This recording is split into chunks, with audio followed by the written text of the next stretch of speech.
ไม่ใหญ่หน่อยเดียระดาษเป็นทันร่วมกันเป็นดงสูงหมู่ขายุ่งย่างเสือมีทั้งเครือเขาเกี่ยวเลี้ยวลงทางลมผัดยังมีภูมิหน่อยทางเผื่อนจอจีใหม่หมู่หนีแม่นสิห่างไกลกันความสัมพันธ์มันมีจึงโยนำกันได้ฟงหมู่ยุ่งย่างใหม่ไปนะได้เป็นห่มให้แกซุ่มหมู่หน่อยทางเผื่อนได้ซุ่มเย็น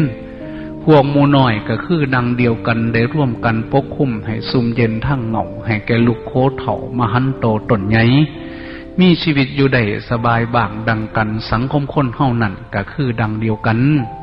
แม้นสิรวยหรือจนก็เพิงผ้ากันได้คือจังสาขาใหม่ในไพ่เป็นตัวอย่างอาศัยถ้ำพระเจ้าสมานเขาวางกลาง